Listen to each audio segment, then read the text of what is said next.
Get BIN News Now on demand 24/7 on the iHeartRadio app. San Diego's events calendar is full of flavor. Dig into local wine and food festivals, treat the family to kid-inspired deals all October, and get a taste of glory at the Breeders' Cup World Championship. Plan your trip now at sandiego.org/awesome all year. Funded in part with City of San Diego Tourism Marketing District Assessment Funds. This is the KBLA Sports Minute with Ray Richardson. Tickets are on sale for the Las Vegas HBCU Classic between Grambling and Jackson State. It's the first ever HBCU football game in Vegas. The game is Saturday, October 25th at Allegiant Stadium, home of the NFL Las Vegas Raiders. 3 p.m. kickoff. Tickets are available on Ticketmaster or the Allegiant Stadium website. There will be at least 7 African Americans competing in this year's U.S. Open tennis tournament in New York City. 5 women and 2 men. The tournament kicks off on Sunday. On the women's side, Coco Gauff, the number 3 player in the world, Venus Williams, Madison Keys, Taylor Townsend, and Sakia Vickery. In the men's bracket, Ben Shelton, ranked number 6 in the world, and Francis Tiafoe.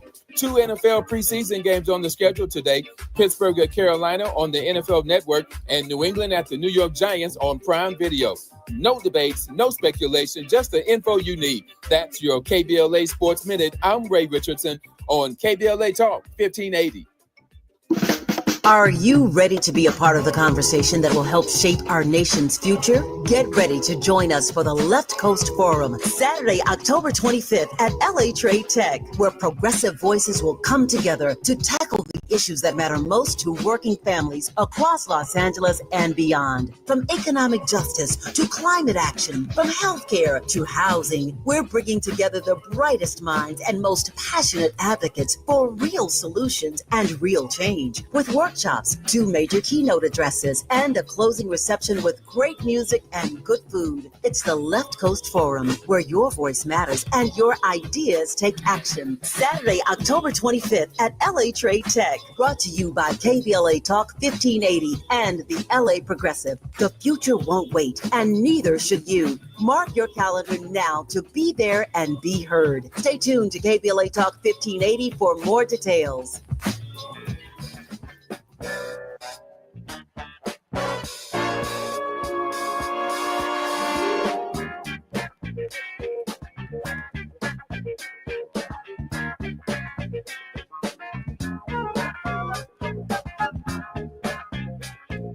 I'm Jesse Jackson Jr., and welcome forward to the Jesse Jackson Jr. Show on KBLA Talk 1580. We are covering current events today, but we're also looking around the world at the impact the current administration is having on continents throughout the world and specifically peoples within those continents. Today's Thursday, and it's worldwide with Josie Matthews on the Jesse Jackson Jr. Show. Josie is the co-founder of the firm based in Johannesburg, South Africa. That's where he is today. Josie has over 30 years experience in the public and private sector. He's lived and worked in England and the United States, as well as across Africa. Early in his career, he was at Hill & Knowlton in New York and at American Express corporate headquarters, where he was the director of state government affairs. He subsequently went to work in Washington, D.C., in the public affairs group at the law firm Washington and Christian, where he represented governments and corporate clients. Since moving back to South Africa in 2013, Josie served on the boards of the South African Post Office and on the board of the Retirement Fund of the Post Office. He also served as special assistant to the Reverend Jesse Jackson on both his presidential campaigns in 1984 and 1988. He served as special assistant to Kara Mosey Braun on her campaign in the United States Senate, has worked on my campaigns over the course of my 17 years in the Congress of the United States.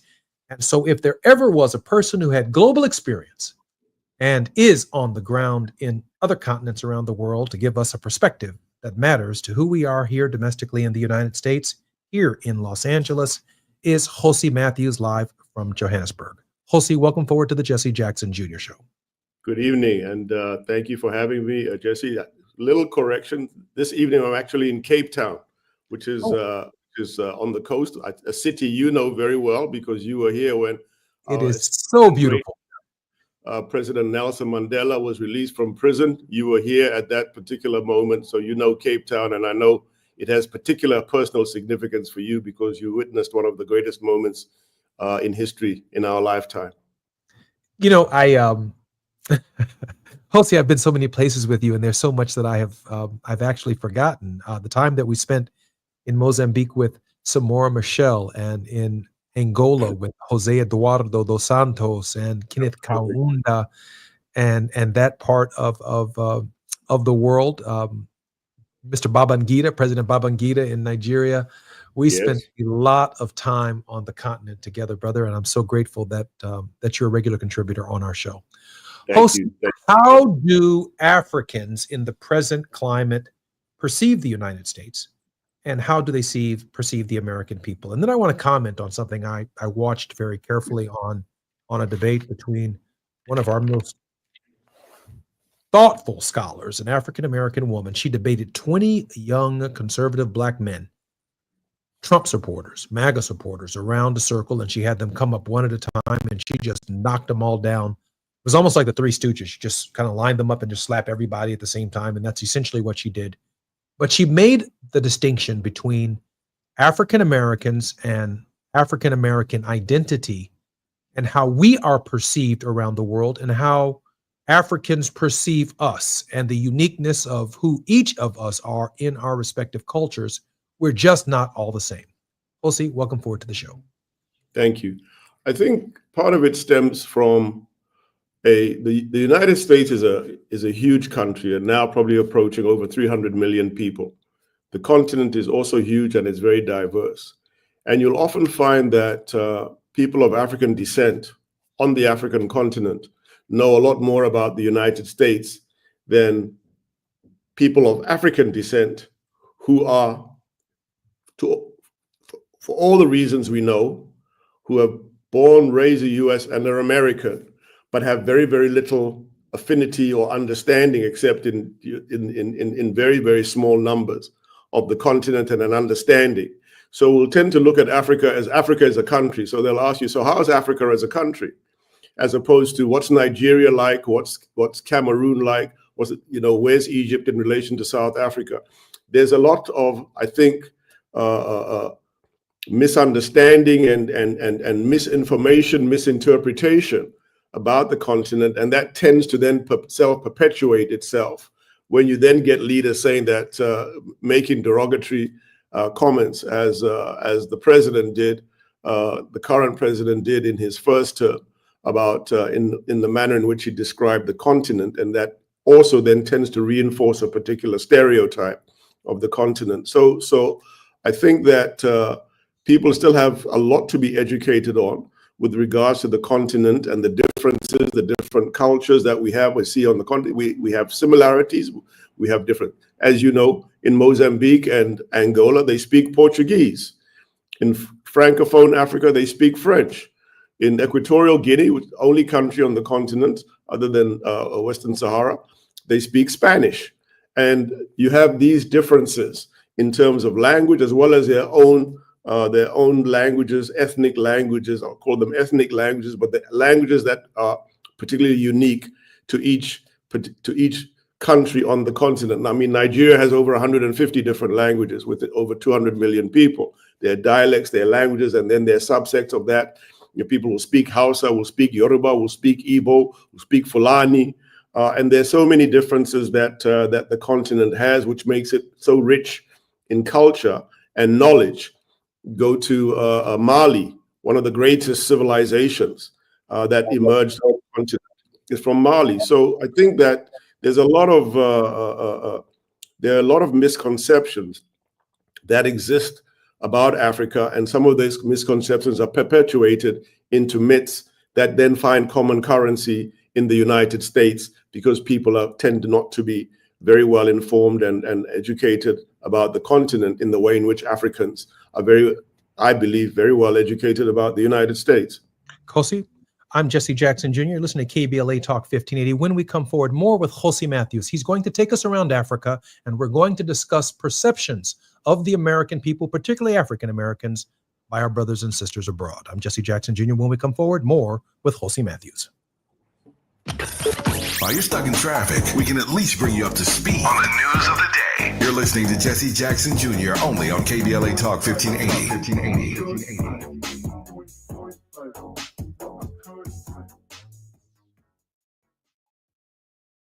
This is the story of the one. As a safety manager at a manufacturing plant, he does everything he can to keep his coworkers safe. From finding ways to reduce risks to keeping safety supplies in stock. And for that, he relies on Grainger.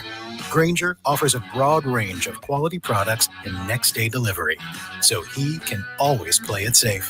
Call 1-800-GRAINGER, click Grainger.com, or just stop by. Grainger, for the ones who get it done. Still getting around to that fix on your car? You got this. On eBay, you'll find millions of parts guaranteed to fit. Doesn't matter if it's a major engine repair or your first time swapping your windshield wipers. eBay has that part you need, ready to click perfectly into place for changes big and small. Loud or quiet, find all the parts you need at prices you'll love. Guaranteed to fit every time. But you already know that. eBay. Things people love.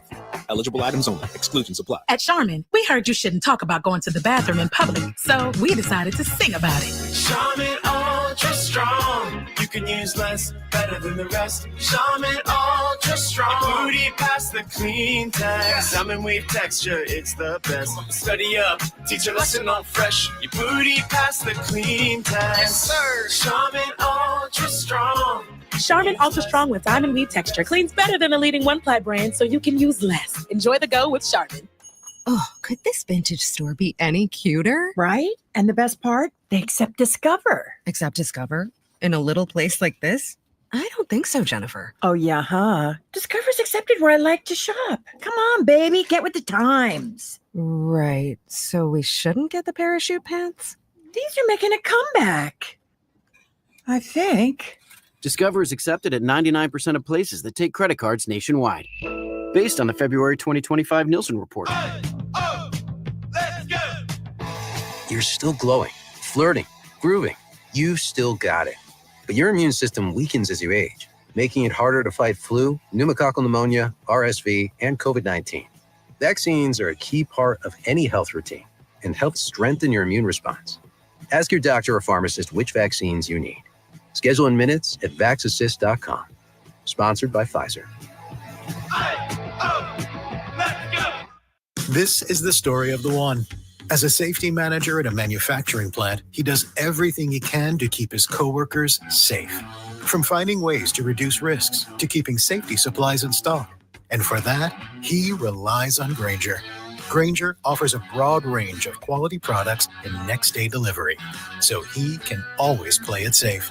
Call 1-800-GRAINGER, click Grainger.com, or just stop by. Grainger, for the ones who get it done. Now back to more of Jesse Jackson Jr. on KBLA Talk 1580.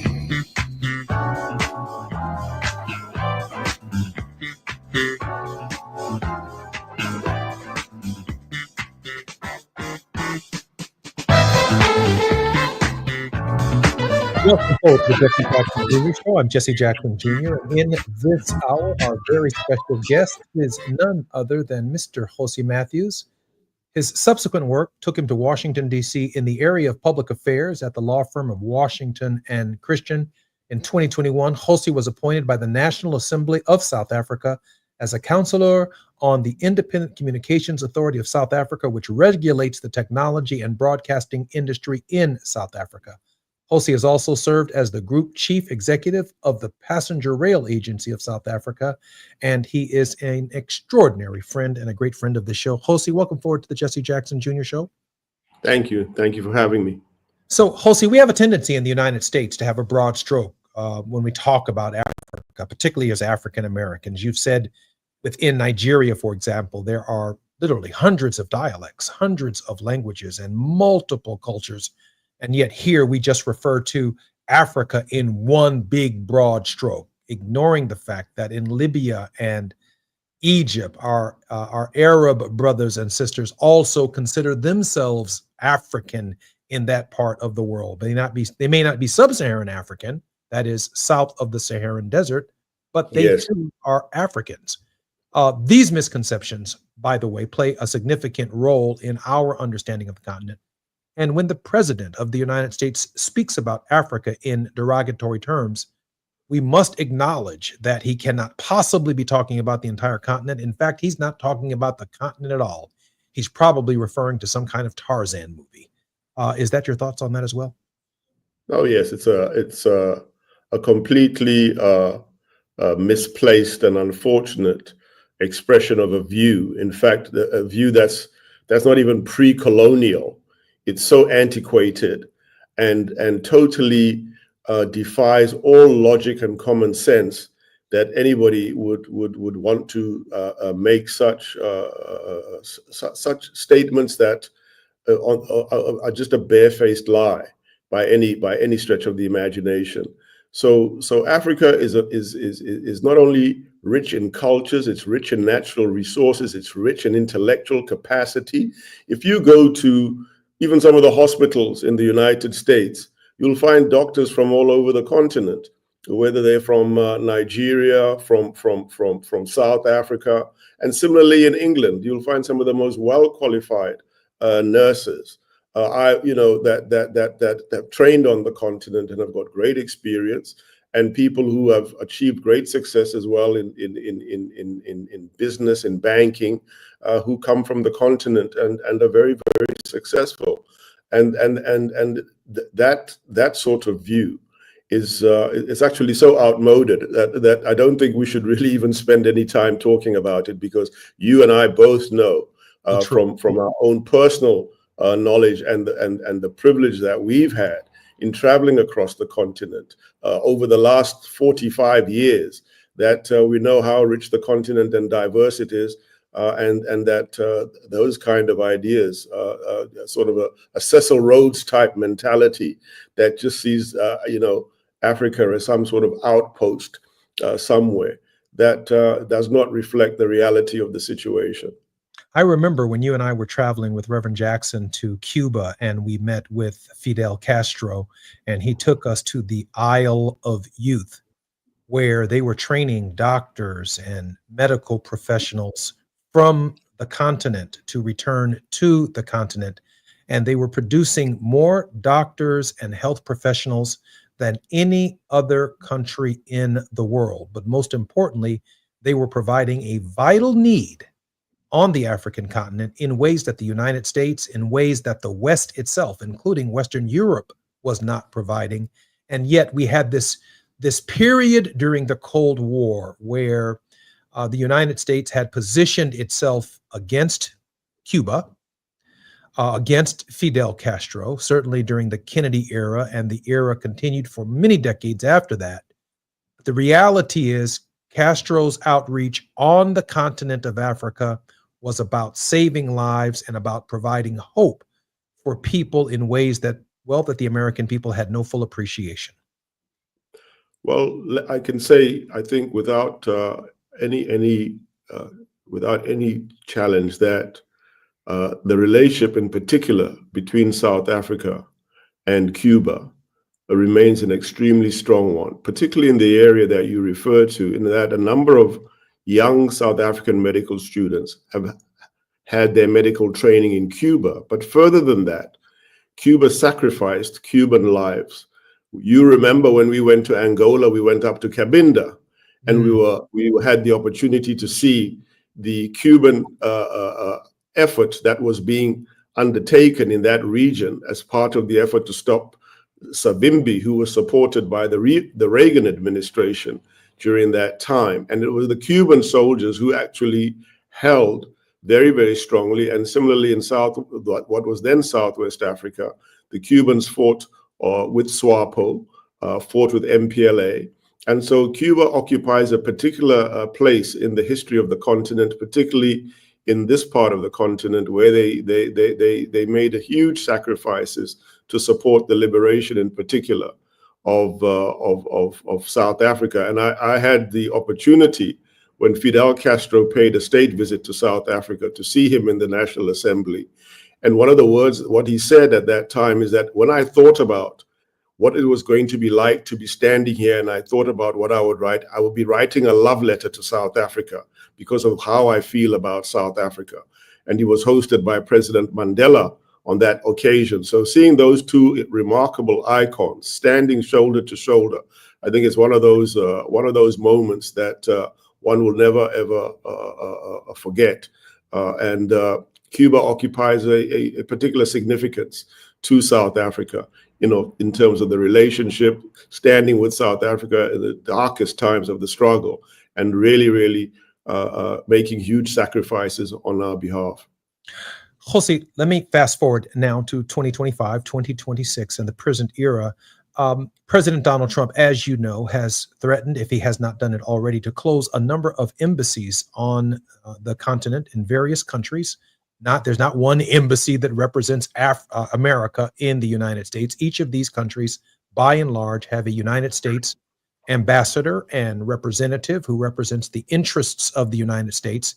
And yet, because of Donald Trump's broad stroke, he has, in his mind, in his limited thinking, begun a process of disconnecting, if you will, or ending diplomacy between many of these countries who provide critical resources to the U.S. economy and have greatly enhanced American and global ways of life. Your thoughts about America withdrawing from this part of the world? Well, I think it'll be a huge mistake if America starts to withdraw, particularly if you get the so-called superpowers looking at the continent as their playing field once again, similar to 1887 Berlin Conference. We spoke about this a few weeks ago with Professor De Silva, and I think it would be it's a huge mistake, that withdrawal, because it's not driven by really any real strategic intent. It's more these things seem to be just driven by a whim, and that whim says, right, at this particular point we don't like you, and I mean, a comment which is quite troubling, that trying to make slavery seem bad. I don't even want to touch that one, but I think that it's something which the United States should think very much about, because Africa has been a strong ally. The continent has been. South Africa has been a strong ally to the United States, but also has relationships as a sovereign country with other countries. So we tend to now look at that as what's going to come next on the part of the United States. Yes, we see that they would like to get their hands on critical minerals, particularly from the Congo. What is that role there with with trying to achieve a peace? Is it really driven more by the objectives around acquiring, critical minerals, or is there really a strategic motivation behind that? So it's very difficult to pinpoint the rationale that exists around American foreign policy, particularly with respect to the continent. But you start to see a lot of these things even in other countries. If we look at the imposition of tariffs, again, of 50% tariffs on India. Now, what is India doing? India is moving closer to Russia and to China. So that represents a huge shift, because it seemed at the beginning of this administration that they were courting Prime Minister Narendra Modi very, very closely, but now they've gone in a totally opposite direction. So it's very difficult to pinpoint how American foreign policy is being developed, how it's being implemented, what is the end game in that, and even as recently as the meetings that were held in Washington on Monday, where I must say that it was one of what I guess my son's generation call FOMO, fear of missing out. All the European leaders ran to Washington, ostensibly to support President Zelensky, but I think more of a fear of what will Trump do if we're not there, and what will happen. So there's these kinds of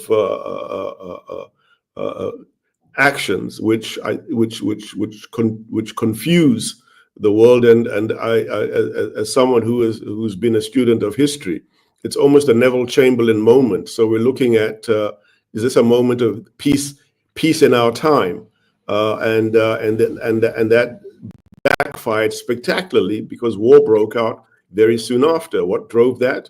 It was the annexation by Germany of the Sudetenland in Czechoslovakia. And now you have a similar situation where Russia was unable to win land militarily from Ukraine, but is now being handed that land on a platter. So it's a very difficult moment, and it's not just confined to Africa. I think even in Europe, you're seeing a great deal of concern and fear as to what security guarantees will the Europeans be given in light of these concessions that are made or being considered for Russia, all in an attempt to get the Nobel Peace Prize. I mean, it's quite at times you want to laugh, but it's not funny. Jose, I want to talk about for just a moment. We have about 4 minutes before the break about a framework for how we should envision as African Americans and as the United States our relationship with Africa. I remember in the late 90s and the early 2000s when the late Congressman Charles Rangel championed a bill, the Africa Growth and Opportunity Act, AGOA, NAFTA for Africa. NAFTA was the North American Free Trade Agreement with Canada and with Mexico in that part in this particular hemisphere. But for Africa, they patterned an Africa Growth and Opportunity Act called AGOA. I offered an alternative piece of legislation, the most progressive ever in the Congress, called the HOPE Bill. HOPE standing for Human Rights, Opportunity, Partnership, and Empowerment. HOPE, the HOPE Bill, a framework that takes into account the history of exploitation, a framework that takes into account the history of slavery and the treatment of Africans, particularly sub-Saharan Africans and those who have been victimized by the slave trade. But now we're moving, Jose, into a completely new era, the billionaire class. You have Elon Musk, the wealthiest man in the world, surveying critical minerals, Donald Trump, every deal that he cuts, either with Ukraine, he always wants a critical minerals deal, even if he doesn't vie for peace. In Africa, he wants what? Critical mineral deals, even if he doesn't plan to feed the hungry or vaccinate the vaccinatedless, if you will. What, from your perspective, and I realize we only have 2 minutes and we'll talk about it more when we come forward, what would be, from your perspective, the proper framework for how America should be approaching Africa in this hour? Well, it has to be based upon a benefit for both sides. It can't just be let's extract the minerals and let's export them. There has to be a benefit for the source of the minerals and a creation of jobs, industries in those countries from where the minerals are being extracted. So it has to be a codependent relationship. It cannot just be a relationship that's pure exploitation in the interest of making a buck, billionaires, trillionaires. You know, it shouldn't do that. There has to be a mechanism whereby there's an industrialization that takes place on the continent, and job creation and education and improved services. So it shouldn't just be really about what can we get out of it, and where, you know, we're the ones who are going to we'll benefit and the devil take the hindmost.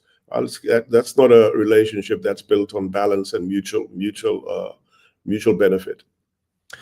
I'm Jesse Jackson Jr. You're listening to the Jesse Jackson Jr. Show. In this hour, our very special guest is none other than Jose Matthews. He's on with us live today from Cape Town, South Africa. We've been surveying the continent, but we're also surveying U.S. policy and the treatment of Africans in the Trump era. When we come forward, more with Jose Matthews. The biggest names, the best conversations. You're riding with Jesse Jackson Jr. on KBLA Talk 1580.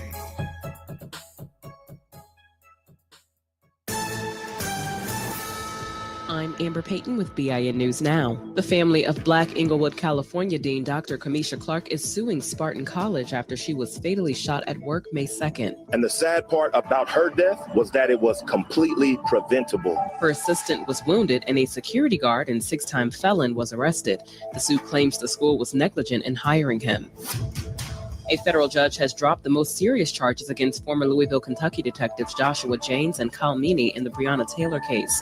Janes still faces charges of falsifying the warrant and civil rights violations that could mean up to 25 years in prison. And New York Governor Kathy Hochul vowed to fight back after Texas Republicans approved a new map adding 5 GOP seats, calling it, quote, a last gasp of a desperate party, end quote. Democrats in California are also weighing similar moves backed by former President Obama. Get BIN News Now on demand 24/7 on the iHeartRadio app. San Diego's events calendar is full of flavor. Dig into local wine and food festivals, treat the family to kid-inspired deals all October, and get a taste of glory at the Breeders' Cup World Championship. Plan your trip now at sandiego.org/awesome all year. Funded in part with City of San Diego Tourism Marketing District Assessment Funds. This is the KBLA Sports Minute with Ray Richardson. Tickets are on sale for the Las Vegas HBCU Classic between Grambling and Jackson State.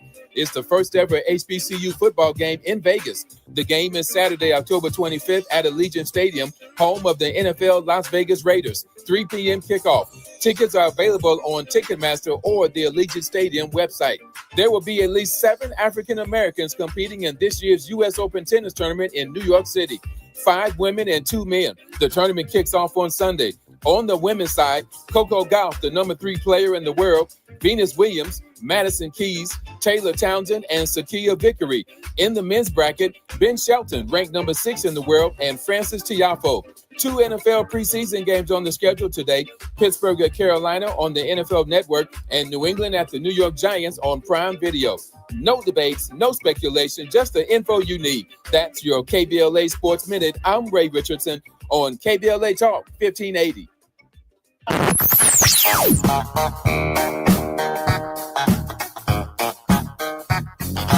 This is KBLA Talk 1580. Talk radio. That's music to your ears. We're unapologetically progressive. KBLA Talk 1580. Are you ready to be a part of the conversation that will help shape our nation's future? Get ready to join us for the Left Coast Forum, Saturday, October 25th at LA Trade Tech, where progressive voices will come together to tackle the issues that matter most to working families across Los Angeles and beyond. From economic justice to climate action, from healthcare to housing, we're bringing together the brightest minds and most passionate advocates for real solutions and real change. With workshops, 2 major keynote addresses, and a closing reception with great music and good food. It's the Left Coast Forum, where your voice matters and your ideas take action. Saturday, October 25th at LA Trade Tech. Brought to you by KBLA Talk 1580 and the LA Progressive. The future won't wait, and neither should you. Mark your calendar now to be there and be heard. Stay tuned to KBLA Talk 1580 for more details. Attorney advertising. Prior results do not guarantee future outcomes. Founded in Los Angeles in 1986, litigation powerhouse Quinn Emanuel has deep roots in the Los Angeles community. Since 2007, we have litigated some of the largest fires on the West Coast. We are proud to be the only AmLaw 100 firm in the country to represent wildfire victims, giving affected individuals, families, and businesses the same focus and individualized attention we devote to our Fortune 500 clients. BTI Consulting has repeatedly recognized Quinn Emanuel as among the 4 law firms in-house counsel least liked to oppose in any litigation, and we are often deemed the most feared. And after securing over $80 billion for our clients in various matters firm-wide, we understand why. If you have been affected by the recent wildfires in Altadena and the Palisades and would like to discuss your situation further, please contact wildfire support at QuinnEmanuel.com or call us at 213-443-3050. Quinn Emanuel is proud to sponsor Conversation Live Altadena Rising with James Farr on KBLA Talk 1580. Attorney advertising. Prior results do not guarantee future outcomes. You gotta dip your chicken strips.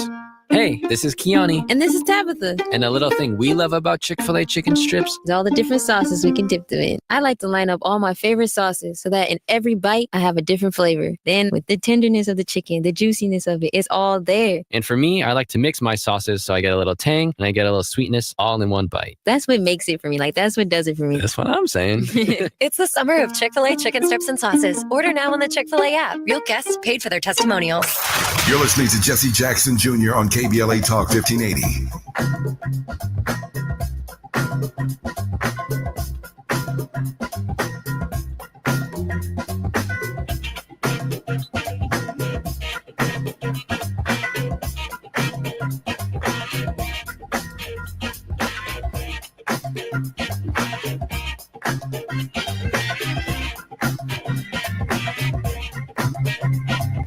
I'm Jesse Jackson Jr. Welcome forward to the Jesse Jackson Jr. Show. This coming Saturday, I am speaking at the Jelani Day Foundation Fundraiser Gala. This Saturday, 8/23/25 in I believe it's Homer Glen, Illinois. This request came to me by way of KBLA and Tavis Smiley. Jelani Day, his mother, who was on our show as a very, very special guest just about a week or so ago, maybe 2 weeks, she lost her son, whose career and whose life was one of great hopes and of great expectations, did not come home one night. And the investigation has led to a dead end. His body was found several days later in a river, missing organs. His face was partially removed. His car was not where it was believed that he was. And the investigation in this small town seemingly has stopped. It has drawn the attention of KBLA. It's drawn the attention of the Rainbow Push Coalition, the National Action Network, and organizations around the country. And I will be their guest speaker this week. We continue to pray for their family. And I want to let the family know that we are praying for them. Look forward to spending some time with them. And we will do that this coming Saturday. Our very special guest in this hour is Josie Matthews. Josie is one of our contributors here. We're worldwide on this thought-provoking Thursday with Josie Matthews. Josie, welcome forward to the Jesse Jackson Jr. Show. Josie, I was just looking up this article that was a bit disappointing that I read earlier this week when it said Uganda will accept third-party deportees from the United States. And the article reads, Uganda will accept migrants from other countries who are deported from the United States. The Ugandan Ministry of Foreign Affairs Secretary Biageri Vincent Wazwa said the agreement was in respect to third country nationals who may not be granted asylum in the United States, but are reluctant to or may have concerns about returning to their countries of origin. White House border czar Tom Homan previously told Politico the administration is looking to make deals with many countries to accept migrants who the U.S. deports and whose home countries are either unwilling or unable to accept them back. The Trump administration has increasingly leaned on these third countries amid the president's bid to dramatically increase deportations, including hundreds of Venezuelan immigrants sent to the notorious Salvadorian CICAT prison in March. If there is a significant public threat in national security, Homan said, there's one thing for sure, they're not walking the streets of this country. We'll find a third safe nation to send them to, and we're doing it, Homan said. How is the continent reacting to the idea that it could be very well housing international immigrants who are being deported from the United States to their countries by agreement? I think it's absolutely it's something which no one on the continent understands or accepts. We have our own issues around migration. South Africa in particular has significant issues around migration, illegal migration in particular. And it really boggles the mind why Uganda would allow this to happen. With each African country has got their own set of problems, as do many other countries.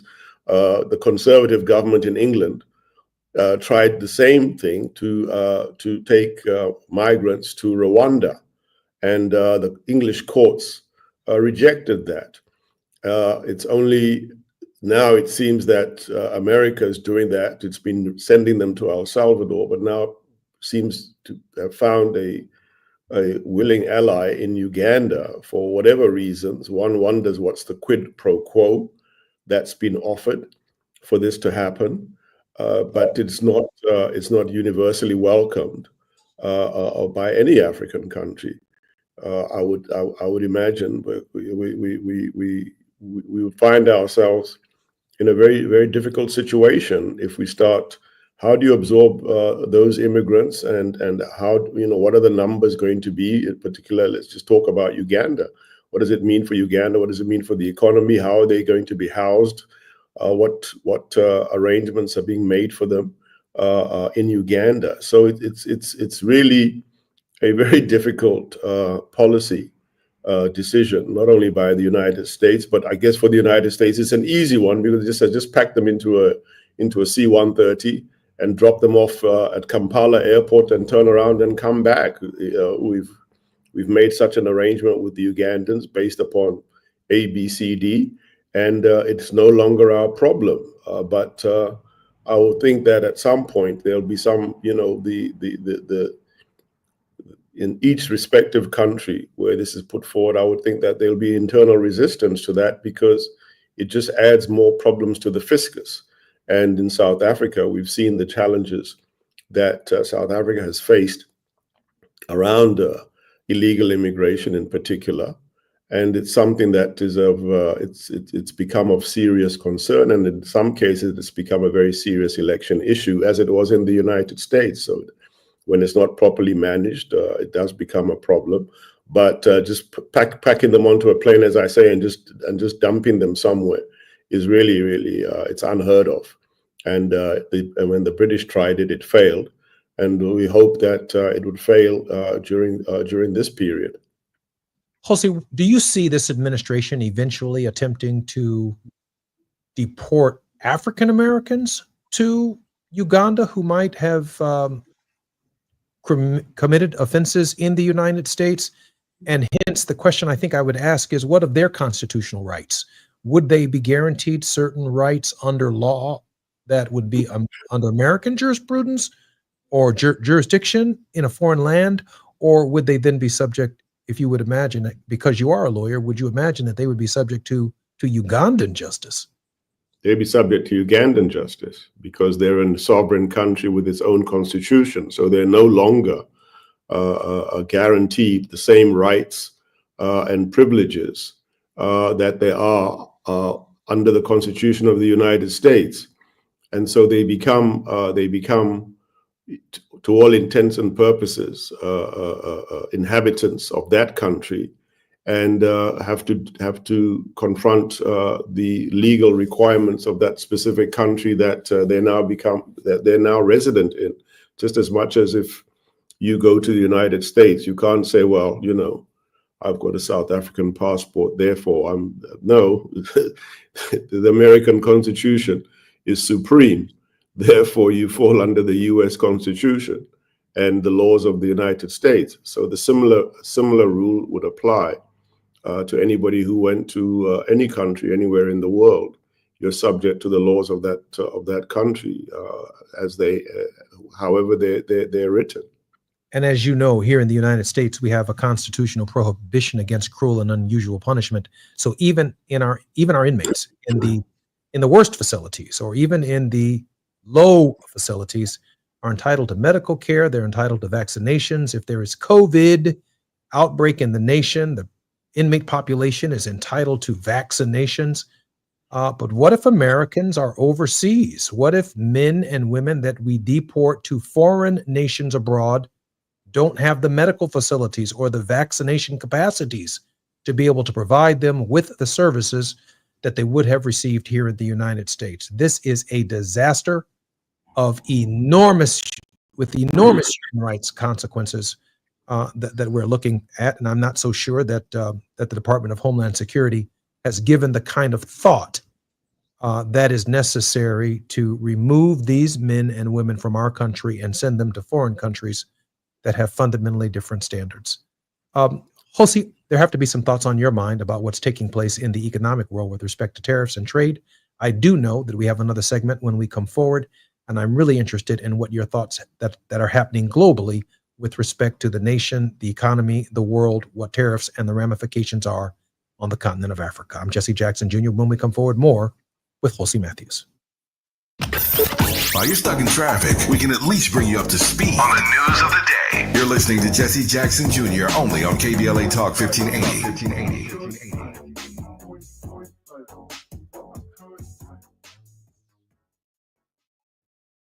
You hear that? That's Mike sleeping soundly on a Sunday night. That's because Mike was smart this time. He took ZzzQuil Ultra to fall asleep fast, stay asleep longer, and get the deeply restorative sleep he needs. So now he wakes up refreshed and ready to conquer Mondays. Let's do this Monday. ZzzQuil Ultra. Not for colds, just for sleep. Really great sleep. Use as directed. Keep out of reach of children. Some things can steal your sunshine. Ugh, I just got my hair done. Sorry, the cooler's broken. Anyone see my flip-flops? Anyone? But COVID-19 can steal a lot more. I just took a COVID test. Ugh.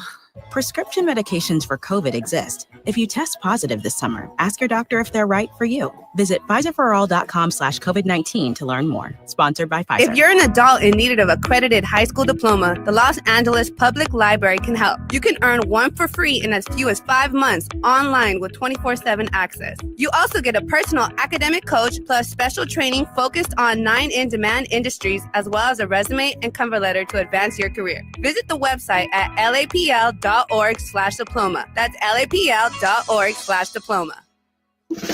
Are you ready to be a part of the conversation that will help shape our nation's future? Get ready to join us for the Left Coast Forum, Saturday, October 25th at LA Trade Tech, where progressive voices will come together to tackle the issues that matter most to working families across Los Angeles and beyond. From economic justice to climate action, from healthcare to housing, we're bringing together the brightest minds and most passionate advocates for real solutions and real change. With workshops, 2 major keynote addresses, and a closing reception with great music and good food. It's the Left Coast Forum, where your voice matters and your ideas take action. Saturday, October 25th at LA Trade Tech. Brought to you by KBLA Talk 1580 and the LA Progressive. The future won't wait, and neither should you. Mark your calendar now to be there and be heard. Stay tuned to KBLA Talk 1580 for more details.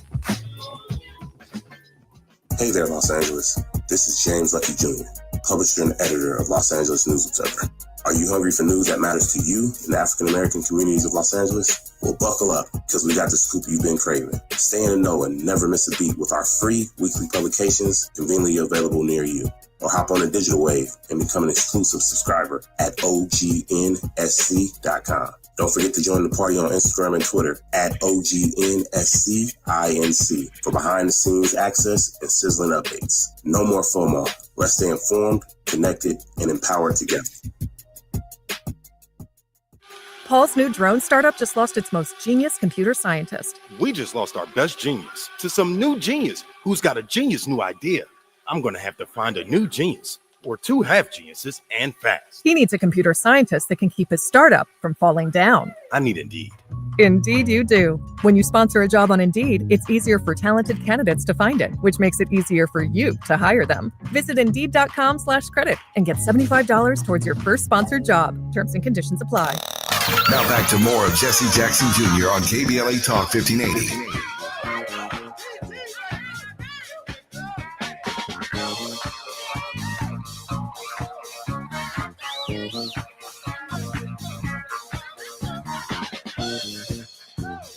Jr., welcome forward to the Jesse Jackson Jr. Show on KBLA Talk 1580. In the next hour, we will have the World House with Dr. Johnny Mack. We'll be talking about the meta-logic of Dr. King's struggle against the triple evils of poverty, racism, and militarism. And quite frankly, it is more relevant today than when it was when Dr. King said it almost 55, 60 or so years ago. Johnny Mack is our very special guest in the next hour. In this hour, our very special guest is none other than Jose Matthews. Jose is our regular contributor. He has a BA degree in honors in politics from Warwick University in England and a master's degree in public administration from the John F. Kennedy School of Government at Harvard University. He's also a lawyer. Jose, welcome forward to the Jesse Jackson Jr. Show. Thank you, and it's really a pleasure to be here. Jose, in this final segment of our show, we have approximately 10 minutes. I want you to share with our audience your expertise in the area of global economics and what we're looking at as Donald Trump, his administration, the West to an even lesser degree, but Donald Trump more specifically, is engaged in a reformation, a transformation, if you will, of the global economy. Oh, I think that's without question. If one could take the view that what we're now seeing is a reset of the global economic system, not seen since the 1945 Bretton Woods Agreement. So he's completely upended all the norms around international trade, tariffs, and the economic system in the last 8 months, with the imposition of tariffs across the board and no country has been exempt from these. And what has happened is that you've seen different scales in terms of the application of tariffs. So Japan gets at a certain ratio, India now is at 50%, South Africa is at 30%. And it is not reflective of the size of those economies, particularly with respect to the African countries, where the economies or the scale of trade is not as great as it is between China and the United States, or India and the United States, or Japan or South Korea. So this is having a very destabilizing effect on global economic systems, and it may ultimately lead to a global recession as countries scramble to keep up. And the other danger that's created is that the tariffs that are imposed can be changed depending on a mood swing at this point. With respect to India, it seems that this is being driven by the fact that one of the large Indian conglomerates, Reliance, which imports oil from Russia, has been purchasing crude and refining crude, has been buying a huge amount of crude from Russia. And so to punish India, we're seeing an imposition of the 50% tariff hike on the Indian economy. Now, India has been a very important ally of the United States, given that where it sits in relation to China and Russia, India and its own size of its economy makes it a very significant a strategic power, as well as the conflict that potentially arose on the Indian subcontinent between Pakistan and India. So now you're pushing India away from the United States, and it seems that these policies are more driven as a counter to Russian or Chinese influence. You mentioned earlier the AGOA, which is a very important trade treaty for Africa. At the moment, most African countries are not sure if they'll be renewed in terms of AGOA and the ability to trade out. So countries like South Africa, which are exporters to the United States, particularly of agricultural products such as oranges, apples, and a wide range of other products, may see the imposition of these tariffs having a very negative effect, which will then trickle down into the rest of the economy, and you're going to see prices which have already started to spike in South Africa, spiking across the board. And ultimately, the countries will also face real fears of recession, which is not to say that we shouldn't put our own houses in order in terms of our economic performance, the management of our economies. That's important. We must do that. But at the same time, the nature of global trades means that if you sneeze, I catch a cold, and so it goes on. So we're sitting at a very, very inflection point insofar as what is going to happen next, and what's going to be the long-term impact of that when we assess it in 6 months from now, 12 months from now, 18 months from now, and then 24 months from now. What will this have meant for economies across the world? As you know, many elected officials, when they run for public office in the United States, we're often reminded that it's the economy, stupid. It's the economy, stupid. Can you share with us what the impact of some of these moves and these tariff and trade measures ultimately mean for the average person sitting around their table trying to consume just a basic meal? Well, it means there's going to be less to go around.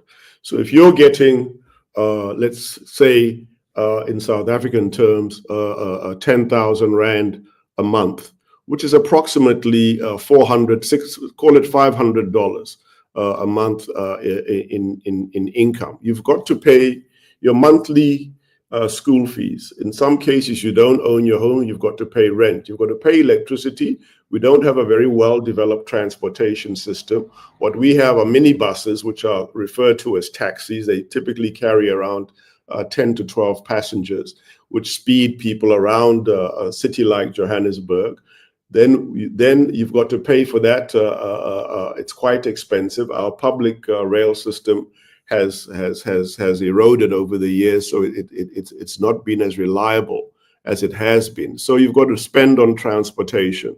You've got to then purchase the staples, which are bread, milk, meat, or what we call, it's a form, it's almost like a grits, but we call it millipap. You've got to purchase that, which is a staple diet. So you're stretching, and then if you've got a family of 4, you're stretching that, and it's having a huge impact. And then it's putting factories out of business. And what is then happening is that our unemployment rate goes up higher.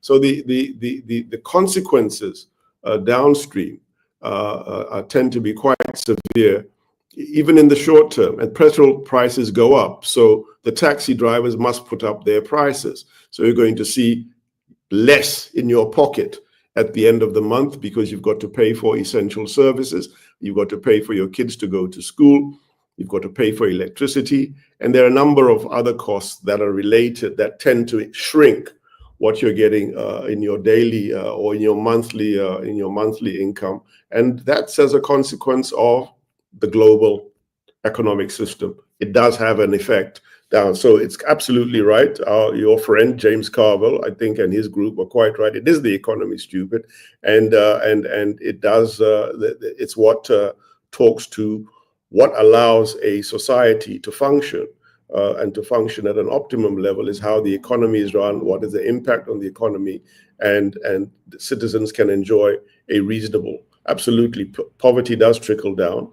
And you see that wealth is escalating, and the number of wealthy are increasing. The so-called beautiful bill is not beautiful to people in the Mississippi Delta or in the bayous of Louisiana, or in parts of Lagos or Johannesburg.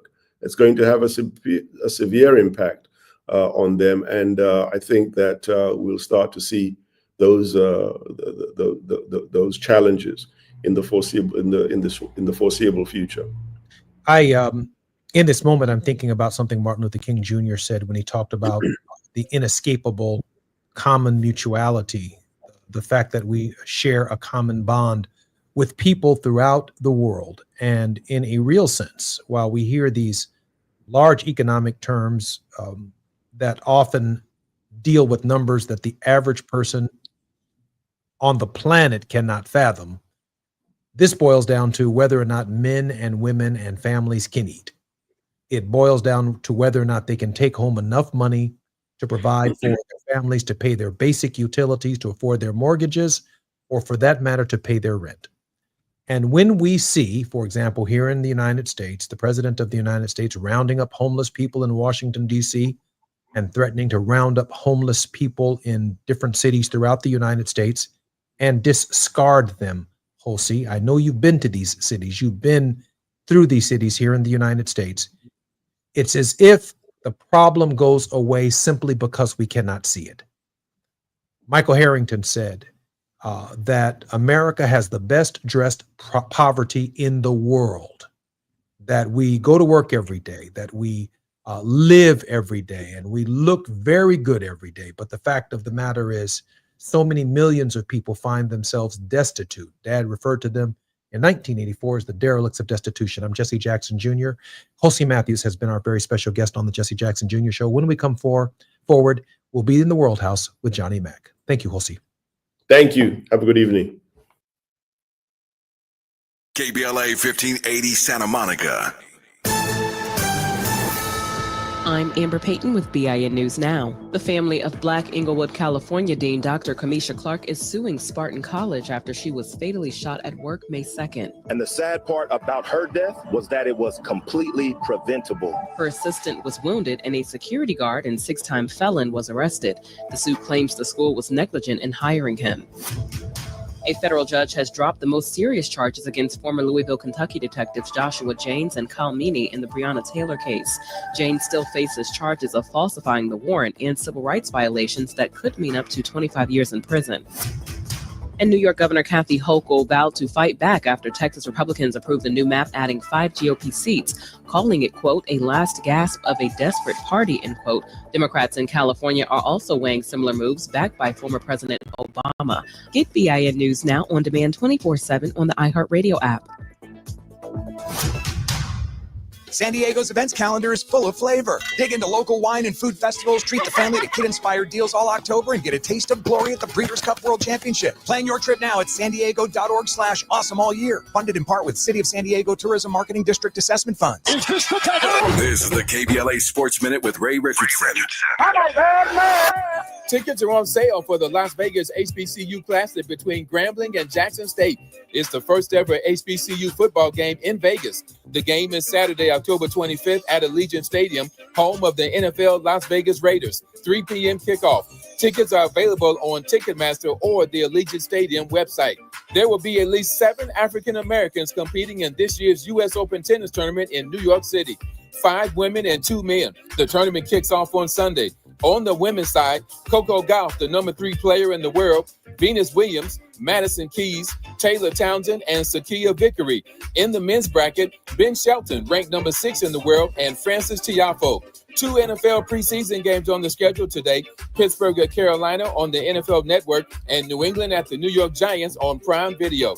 No debates, no speculation, just the info you need. That's your KBLA Sports Minute. I'm Ray Richardson on KBLA Talk 1580. At the tone, please record your message. You ready? Drop it! Mr. Tavis Smiley, preach it. Thank you, man. Politics in this country is crazy. You put things in perspective that even I didn't. The right is playing fast and loose with facts and scapegoating everyone under the sun, especially black and brown people. As a white man, I do not agree with this, and I am on my black and brown brothers and sisters' side. Fight the good fight. You know that I am part of the resistance. Let's fight the power. Our freedom of speech is freedom of death. We got to fight the powers that be.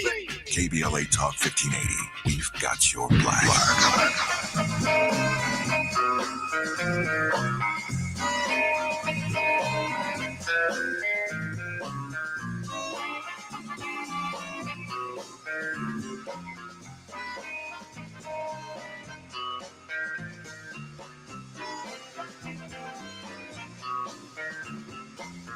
I'm Jesse Jackson Jr. Welcome forward to the Jesse Jackson Jr. Show on KBLA Talk 1580. This is our second hour, and we are now officially in the World House. In the second hour on this program, on Thought Provoking Thursdays, our principal guest is Johnny Mack.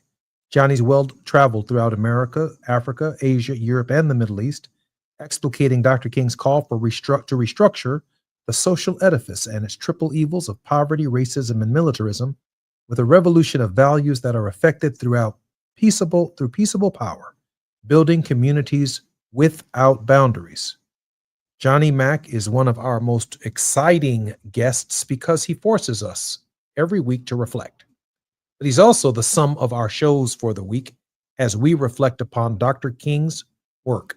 My dad shared with me a long time ago that when you're sharpening your pencil, you lose some good wood and some good lead, but as long as you get to the point. And that's what we do with Johnny Mack on Thursdays. Johnny, welcome forward to the Jesse Jackson Jr. Show. Jesse, thank you. It's great to be here.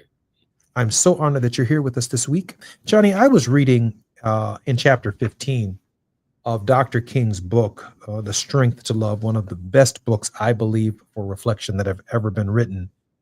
In the last paragraph of the final chapter of that book, he says this: the past decade has been a most exciting one. In spite of the tensions and uncertainties of this period, something profoundly meaningful is taking place. Old systems of exploitation and oppression are passing away. New systems of justice and equality are being born. In a real sense, this is a great time to be alive. Therefore, I am not yet discouraged about the future.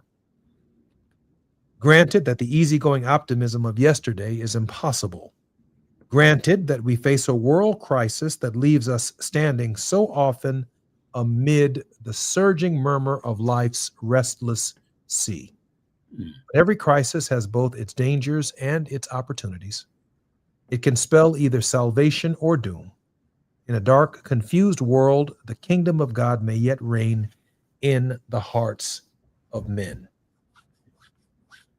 Johnny Mac, these are dark times.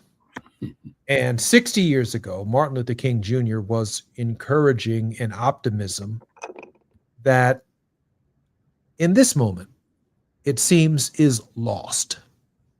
It is lost because the forces of evil, if you will, I try to give the demon a name, are so overwhelming that it's hard to center one's self in the idea of, Dr. King referred to it as the kingdom of God.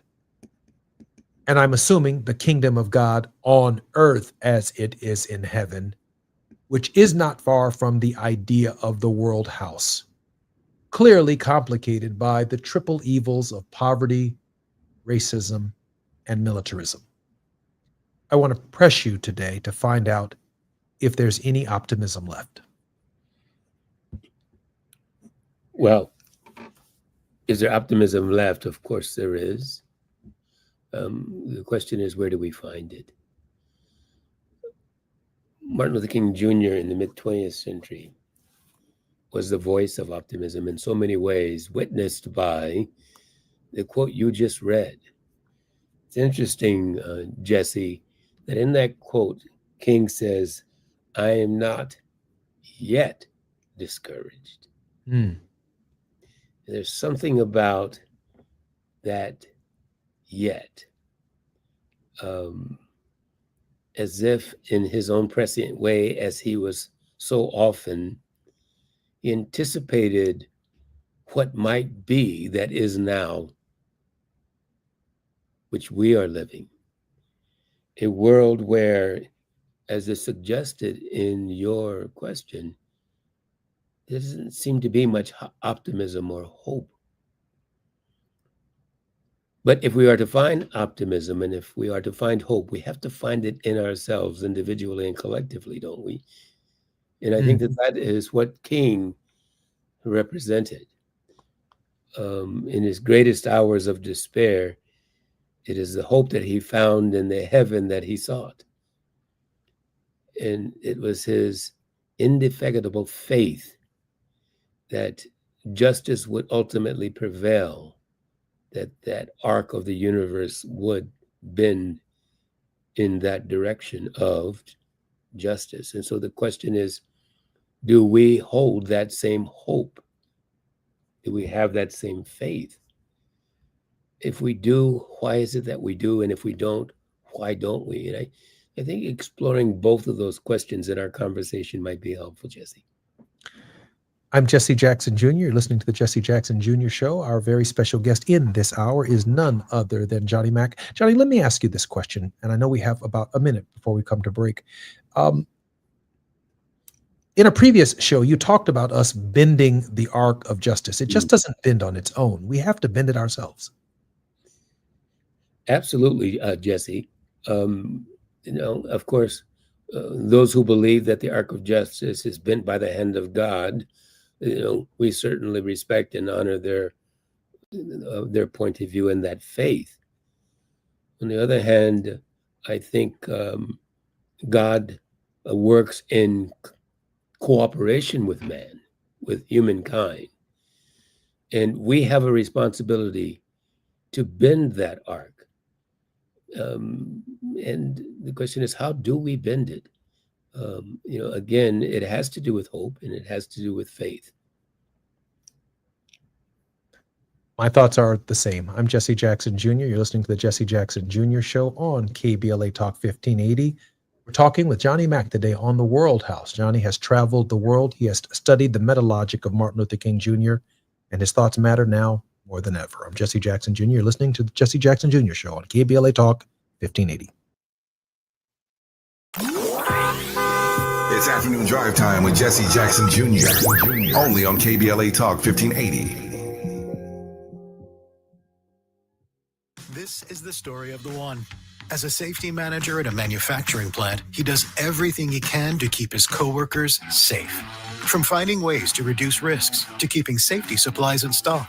And for that, he relies on Grainger, Grainger offers a broad range of quality products and next-day delivery, so he can always play it safe. Call 1-800-GRAINGER, click Grainger.com, or just stop by. Grainger, for the ones who get it done.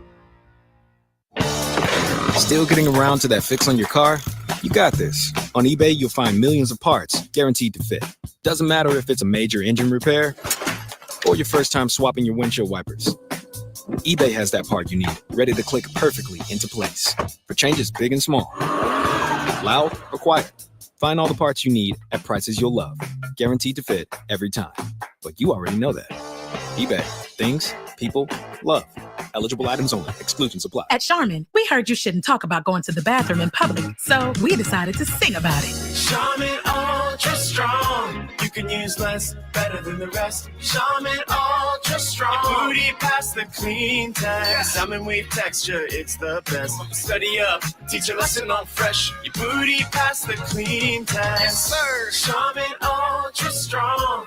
Charmin Ultra Strong with diamond weave texture cleans better than the leading one-ply brand, so you can use less. Enjoy the go with Charmin. Oh, could this vintage store be any cuter? Right? And the best part, they accept Discover. Accept Discover? In a little place like this? I don't think so, Jennifer. Oh, yeah, huh? Discover's accepted where I like to shop. Come on, baby, get with the times. Right. So we shouldn't get the parachute pants? These are making a comeback. I think. Discover is accepted at 99% of places that take credit cards nationwide, based on the February 2025 Nielsen report. Now back to more of Jesse Jackson Jr. on KBLA Talk 1580.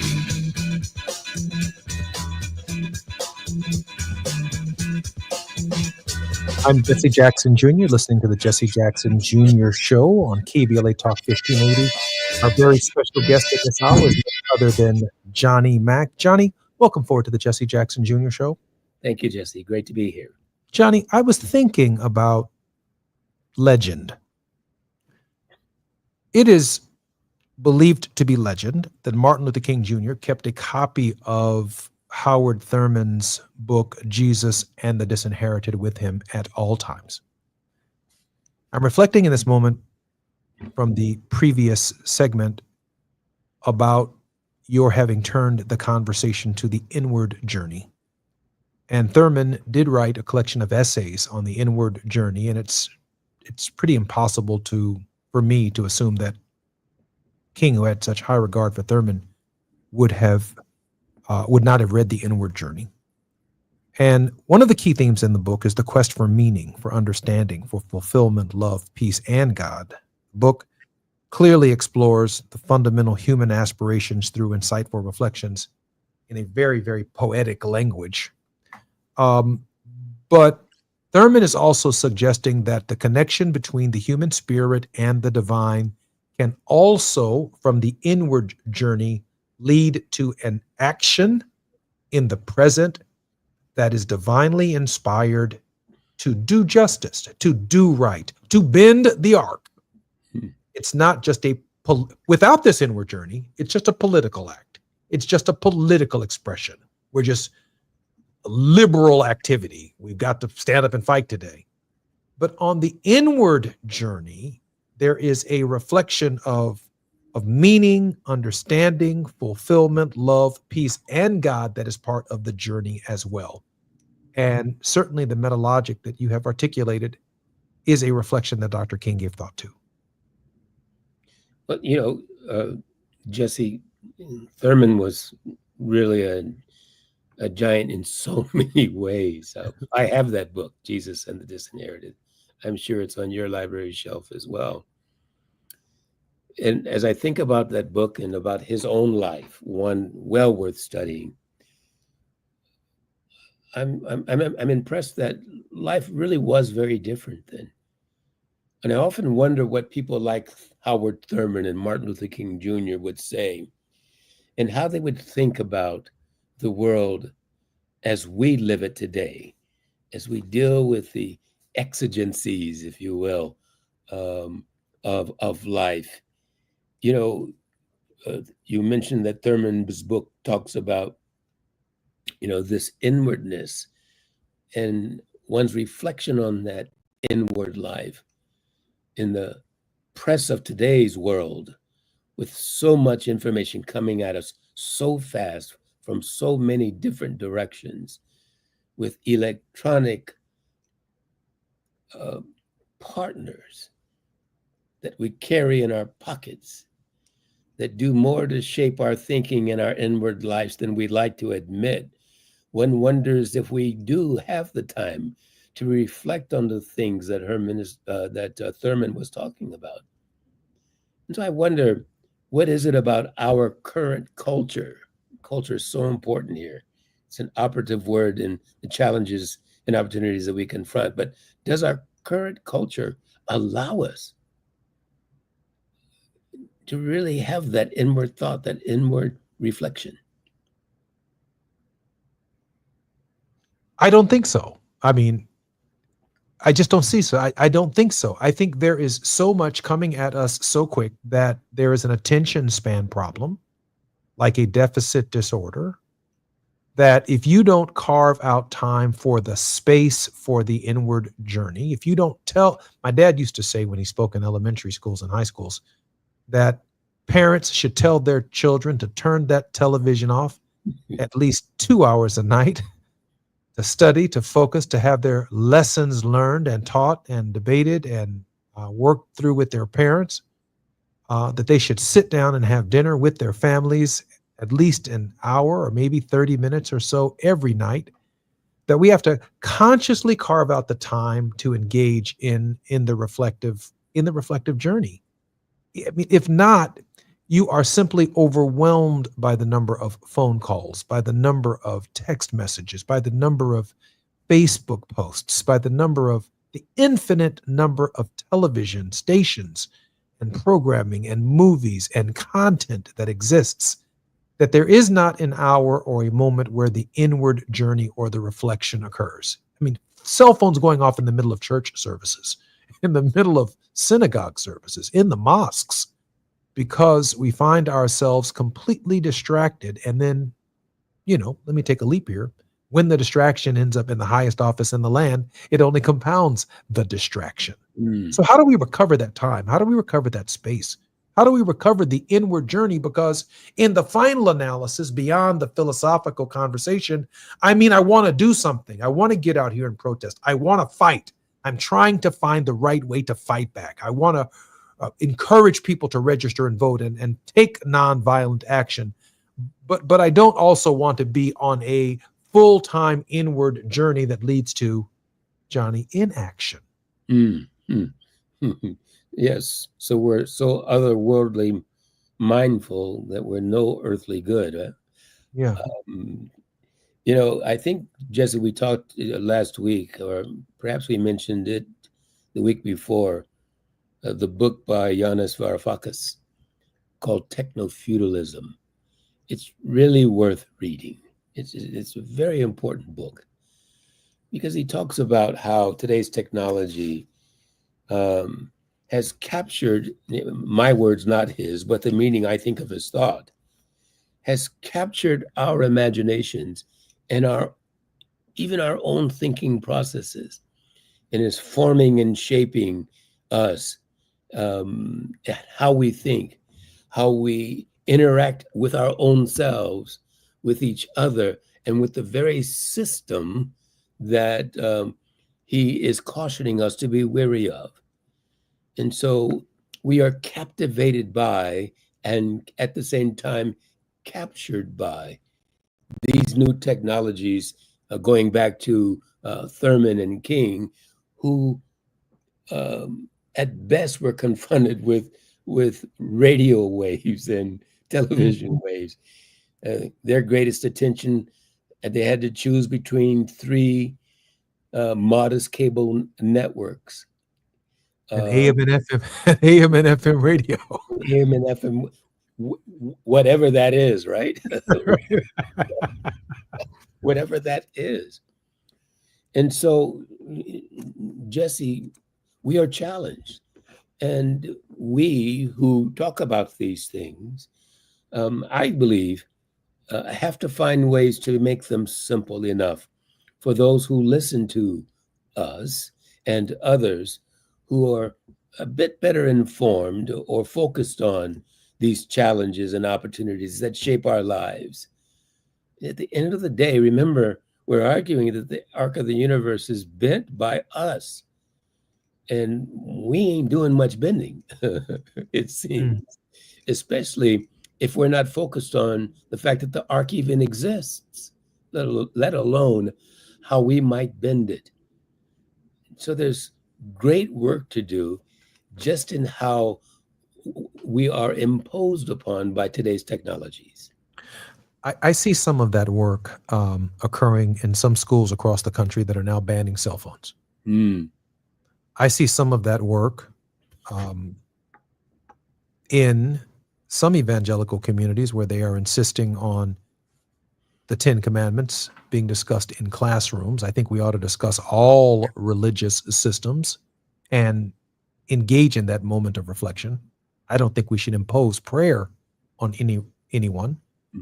But I do think that there are movements afoot at a young age, encouraged obviously by adults who have seen the arc of misinformation, the arc of attention span limitations, to recover this kind of critical spiritual connection that allows people to make judgments.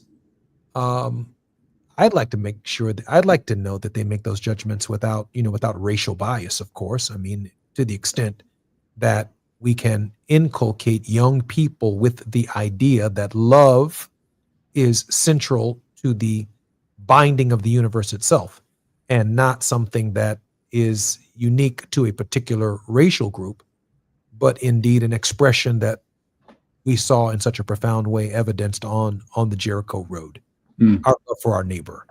So I can't help all the way here in Chicago when Donald Trump throws homeless people or rounds homeless people up in Washington, D.C., I can't afford to not ask myself the question, what next? And where are they? And what are we doing to rehabilitate them or to provide them the decent, safe, and affordable housing that they need? Certainly moving them out of sight and out of mind, Johnny, is not the elimination of the problem. Of course not. Of course it is not. And I think you mentioned earlier about the interconnectivity among all humanity, which is something King fostered and reminded us of. We seem to forget that, Jesse. We live in a neoliberal world of consumerism and meism, if I can use that term, and somehow it's looked down upon if we aren't producing our own, when the very systems in which we are forced to operate and forced to live don't provide the opportunities for us to provide for ourselves. Bending the arc of justice is creating those opportunities. It's creating a social order and a social structure that gives people a fair chance at life, not just making a living. I don't disagree with that. I just think that the value system itself is about getting an education, getting as much as I possibly can, working my way towards retirement, not caring about my neighbor at all, spending the rest of my life on a cruise ship, and not having to stop long enough to even look at humanity on life's Jericho Road. And I think when Dr. King makes his argument about loving your neighbor and about the Samaritan, this is a question that is presented to him by a lawyer. And the lawyer, trying to catch Jesus in a debate, asks the question, what is the law? And Jesus responds, to love one God and your neighbor as yourself. And rather than accepting the answer, the lawyer, busy as hell, turns to Jesus and says, well, who's my neighbor? Since you got all the answers. And then rather than argue with the lawyer, Jesus places the answer on a road where a stranger had fallen, and the Samaritan and the priest and the Levite all had the opportunity to walk by. But it is the Samaritan, whose name we do not know, that defines the ethic. His compassion, his empathy, his willingness to put his schedule aside to engage in a direct human contact with a human being who had fallen, beaten, and robbed on life's Jericho road.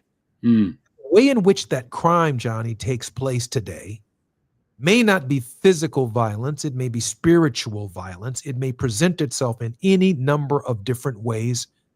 Either way, it is violent. And the Samaritan not only offers the man some service and some help, but he takes them, puts him on his horse, takes him to a nearby hospital or an inn, and promises to pay any additional services upon his return from being so busy. So this ethic for King not only defined what he thought the great society or the world house should look like, it was also at the center of the ministry of Jesus of Nazareth. And I just don't see people having time for that. Now they might flick a coin to a beggar.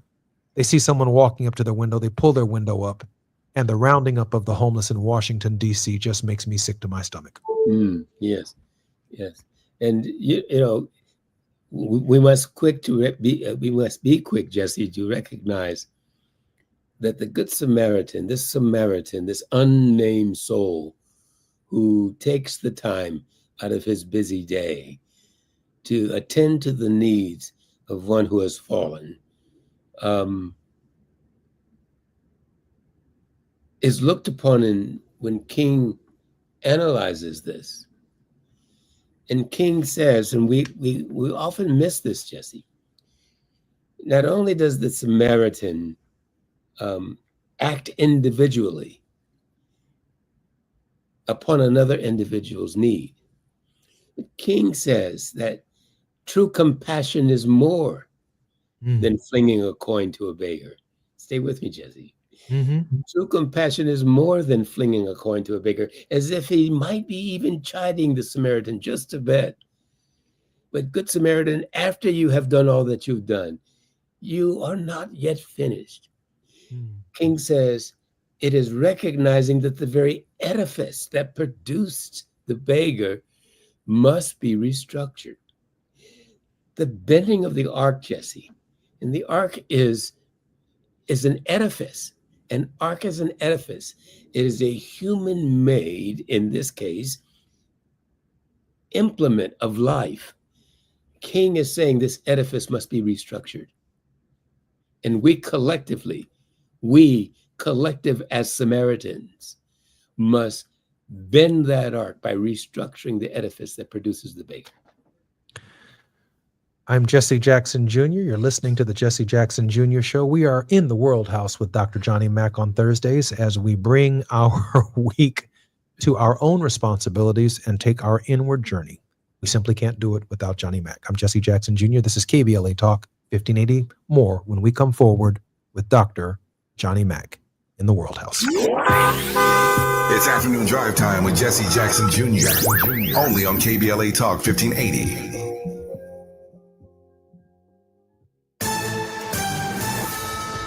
I'm Amber Payton with BIN News Now. Illinois Governor J.B. Pritzker says Illinois cannot bail out Chicago Public Schools' $734 million deficit. We should try to find the money, but we don't have those resources today. Black Mayor Brandon Johnson and the teachers union want $1.6 billion more from the state, but Pritzker says the funds are not there. The Justice Department is investigating Fed Governor Lisa Cook, who is Black, after a Trump-era referral alleging she claimed 2 homes as her primary residence. A letter urged Fed Chair Jerome Powell to fire her, though the Supreme Court has said board members are protected from political terminations. And Black DC Mayor Muriel Bowser says she'll cooperate with a Department of Justice probe into the city's crime stats, rejecting President Trump's claim they were altered. She noted violent crime has dropped the past 2 years and pushed back on calling the federal crackdown a takeover, though she opposes armed troops in the Capitol. Get BIN News now on demand 24/7 on the iHeartRadio app. San Diego's events calendar is full of flavor. Dig into local wine and food festivals, treat the family to kid-inspired deals all October, and get a taste of glory at the Breeders' Cup World Championship. Plan your trip now at sandiego.org/awesome all year. Funded in part with City of San Diego Tourism Marketing District Assessment Funds. This is the KBLA Sports Minute with Ray Richardson. Tickets are on sale for the Las Vegas HBCU Classic between Grambling and Jackson State. It's the first ever HBCU football game in Vegas. The game is Saturday, October 25th at Allegiant Stadium, home of the NFL Las Vegas Raiders. 3 p.m. kickoff. Tickets are available on Ticketmaster or the Allegiant Stadium website. There will be at least 7 African Americans competing in this year's U.S. Open tennis tournament in New York City. 5 women and 2 men. The tournament kicks off on Sunday. On the women's side, Coco Gauff, the number 3 player in the world, Venus Williams, Madison Keys, Taylor Townsend, and Sakia Vickery. In the men's bracket, Ben Shelton, ranked number 6 in the world, and Francis Tiafoe. 2 NFL preseason games on the schedule today. Pittsburgh at Carolina on the NFL Network, and New England at the New York Giants on Prime Video. No debates, no speculation, just the info you need. That's your KBLA Sports Minute. I'm Ray Richardson on KBLA Talk 1580.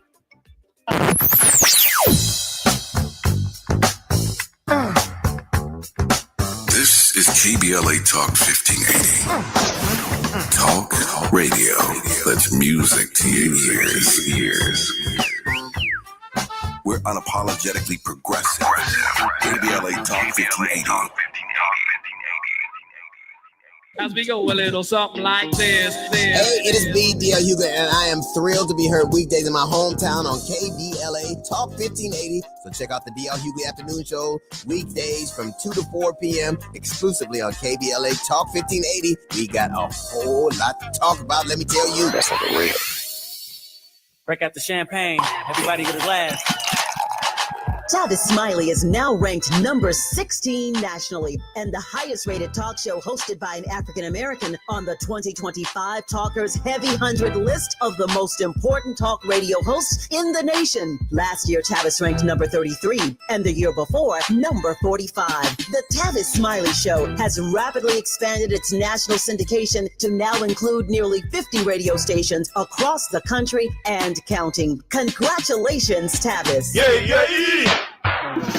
Are you ready to be a part of the conversation that will help shape our nation's future? Get ready to join us for the Left Coast Forum, Saturday, October 25th at LA Trade Tech, where progressive voices will come together to tackle the issues that matter most to working families across Los Angeles and beyond. From economic justice to climate action, from healthcare to housing, we're bringing together the brightest minds and most passionate advocates for real solutions and real change. With workshops, 2 major keynote addresses, and a closing reception with great music and good food. It's the Left Coast Forum, where your voice matters and your ideas take action. Saturday, October 25th at LA Trade Tech. Brought to you by KBLA Talk 1580 and the LA Progressive. The future won't wait, and neither should you. Mark your calendar now to be there and be heard. Stay tuned to KBLA Talk 1580 for more details.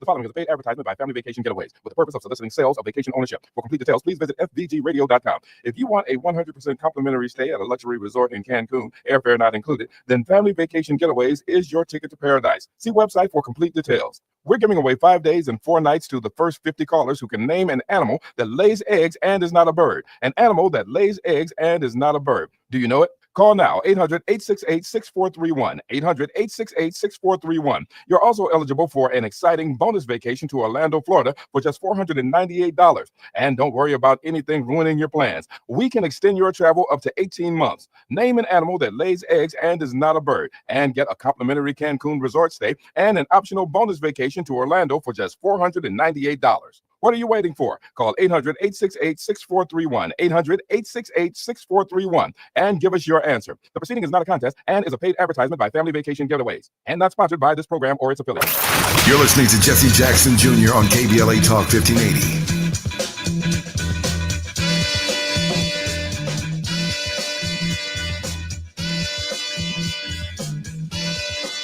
Jackson Jr. on the Jesse Jackson Jr. Show on KBLA Talk 1580. Our very special guest in this hour is Johnny Mack. Johnny is the president of the World House Project. In the final segment of our show, I do want to talk with him more about that and how we can be supportive of the World House Project.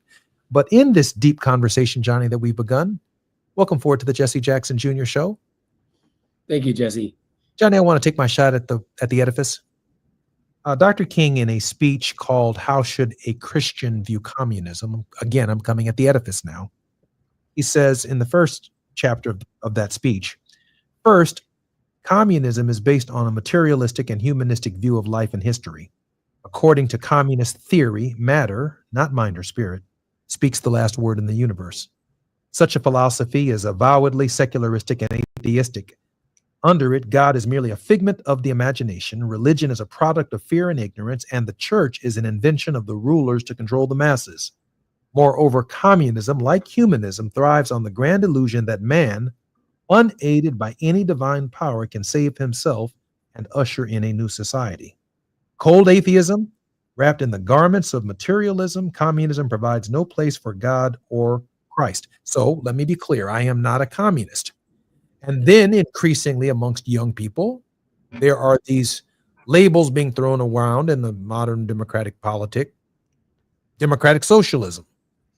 Some would argue that Jesus of Nazareth himself was a democratic socialist because the love your neighbor as yourself, taking into account their material needs, is a concern for both self and neighbor that establishes some form of equal justice between the two. No one goes to bed hungry tonight. No one goes to bed without a bed. No one goes to bed without a roof over their head. Now, I'm not a democratic socialist because I do believe in free enterprise. And I do believe that certain innovation and the uniqueness of what I bring to the table makes me, yes, social in my interaction because of my faith, but it leaves enough room for me to be unique in my own inventions and my own thinking and what God has given me or given you or given any one of us as a unique gift. So we're not just part of a commune or of a group whole. We do have these individual talents, right? So democratic socialism doesn't completely work for me, but I am a constitutionalist.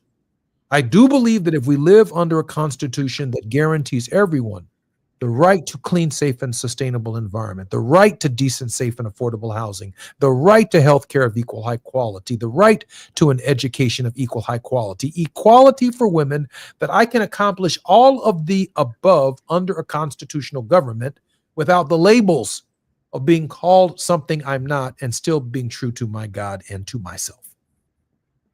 Johnny, I think that I've just restructured the social edifice. Well, it's certainly one worldview, isn't it? It is a worldview. Yes. In fact, communism, democracy, socialism, these social orders are really the edifice and how we structure them.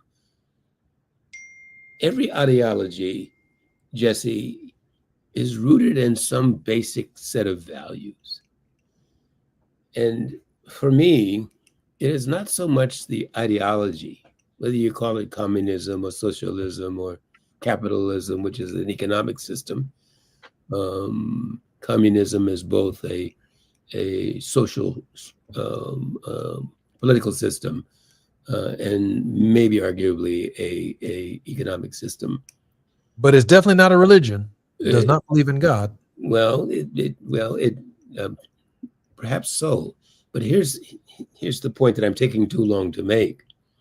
These are all rooted in some values. And when I think about King, yes, again, he was a man of faith, deeply, deeply a man of faith, and a believer in the Christian ethic. When King calls for a restructuring of our social order, what he calls for is a revolution of values. I mean, think about that. When he talks about the true compassion of flinging a coin to a beggar and making obsolete the edifice that produces beggars, he looks to values, a revolution of values.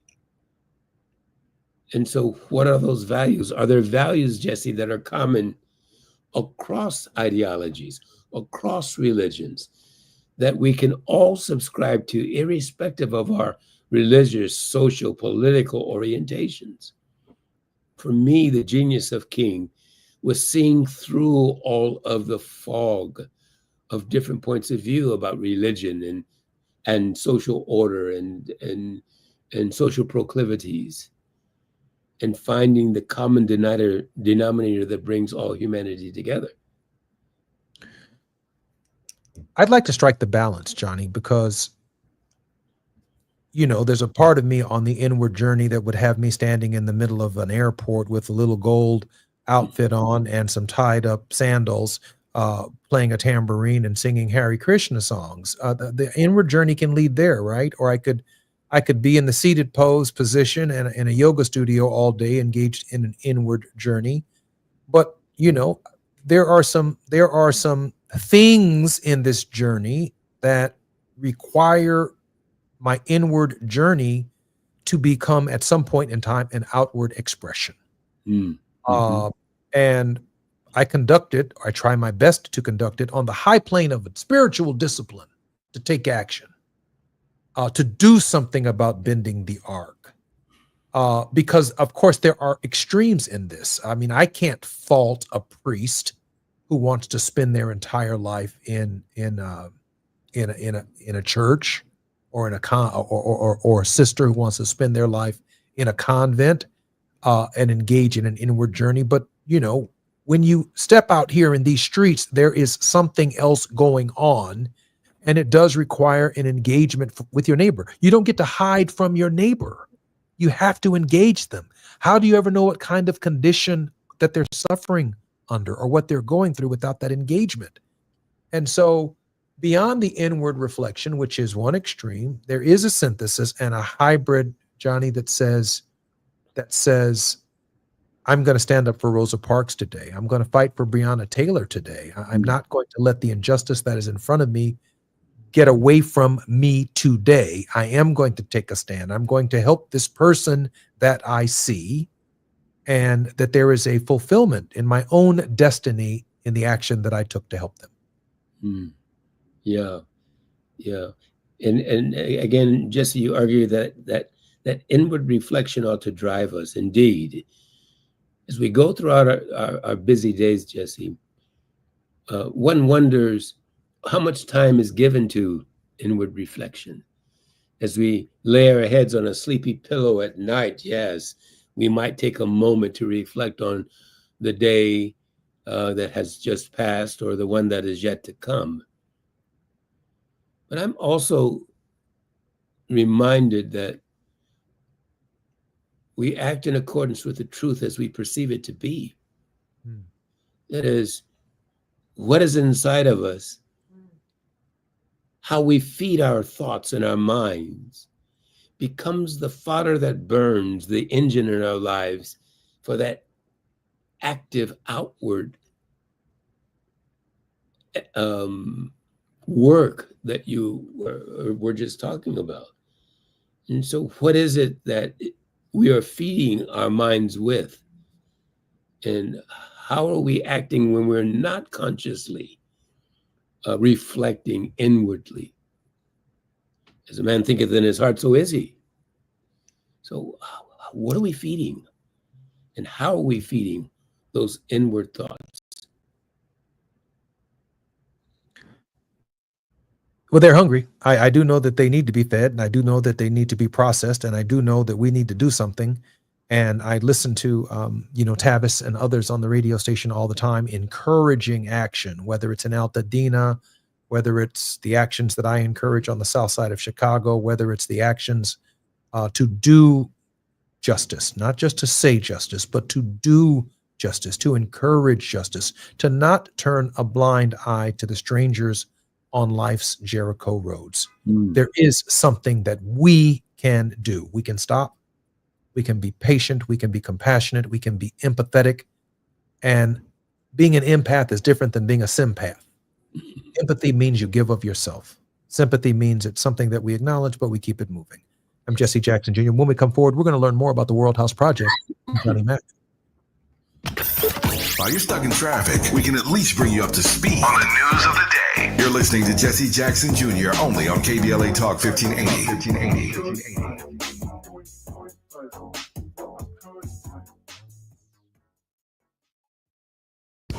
Imagine a world without heart disease and stroke, where every person has the chance to live a full and healthy life. Join us for a walk to save lives at the American Heart Association's Greater Los Angeles Heart and Stroke Walk, Saturday, September 20th at the Rose Bowl. Every step made and every dollar raised means more people learning CPR, more life-saving research, and more time with the ones we love. Sign up at heartwalkla.org. The LA Heart and Stroke Walk is sponsored by Optum, UCLA Health, Keck Medicine of USC, and Dignity Health. Agnes was in deep trouble with the IRS. I owed the IRS a lot of money. I did not know what I was going to do. I was scared. Agnes caught a break and found out about Optima Tax Relief. But when I called Optima Tax, they guaranteed me that they were going to help me out the best that they can. And they did. Optima stopped the IRS. No more telephone calls, no more letters. Optima Tax took care of everything. I can finally sleep at night. I was stress-free. Agnes was finally free from her IRS nightmare. It was like a burden was lifted off of me, and it was a great feeling. Are you in deep trouble with the IRS? You might want to listen to Agnes. I refer Optima Tax Relief to anyone because they got me debt-free from owing the IRS any more money. Call Optima right now for your free consultation. Call 800-919-9077. 800-919-9077. 800-919-9077. Optima Tax Relief. Testimonial from an actual client. Some restrictions apply. For complete details, please visit OptimaTaxRelief.com. KBLA Talk 1580. We've got a lot to talk about. KBLA Talk 1580, connecting you with services and solutions. The Los Angeles Regional Food Bank is on a mission to fight hunger and provide nutritious food to those in need across our community. They partner with federal, state, and local programs advocating for better policies and funding for critical hunger relief programs like Cal Fresh, the Emergency Food Assistance Program, and the Child and Adult Care Food Program. The food bank works with coalitions and local representatives to make sure hunger is addressed in every district of LA County. They also run nutrition education campaigns, raise hunger awareness, and source nutritious food for distribution, all while supporting regulations that allow food pantries to operate safely. Want to help? Visit lafoodbank.org or call 323-234-3030 to volunteer or find a food bank near you. Together, we can ensure that no one goes hungry in Los Angeles County. This is a community call to action from KBLA Talk 1580.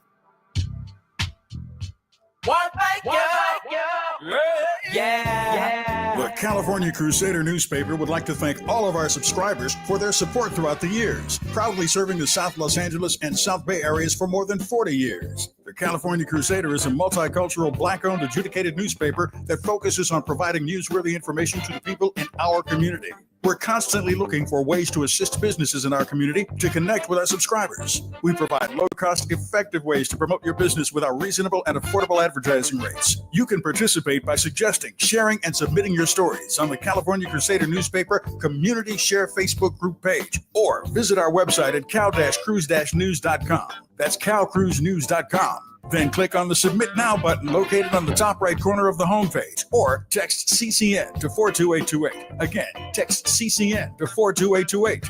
The California Crusader newspaper, working together to build a better community for our future. Subscribe today.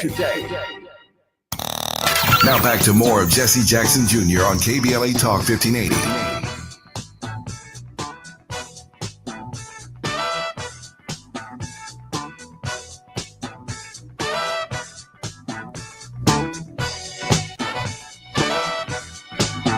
Dr. Johnny Mack is our very special guest in this hour on the Jesse Jackson Jr. Show.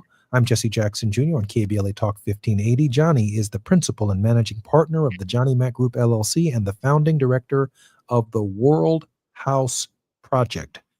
Johnny has dedicated his entire life to fulfilling this aspect of Martin Luther King Jr.'s work, which is to reshape the social edifice upon which our value systems are created. Johnny, welcome forward to the Jesse Jackson Jr. Show. Always good to be here. Thank you, Jesse. Johnny, share with us more about your thoughts behind the creation of the World House Project and how we can be supportive and its goals. Well, thank you, Jesse. The World House Project obviously is rooted in King's vision of the World House and his admonition that we have to find ways to live together as brothers, and we'll add sisters here, or we would perish as fools. And living together in peace is what King had in mind. And so the question is, how do we do that? King did give us some mile markers and roadmaps. And as he stood the mountaintop and looked over, I believe not only did he see the promised land, but he saw this completed world house that we are now called to construct. And so the World House Project is actually a international non-governmental organization that was launched from Stanford University. Dr. Claiborne Carson and I collaborated at Stanford, where he, of course, was the director at the request of Mrs. Coretta Scott King of the King Papers Project.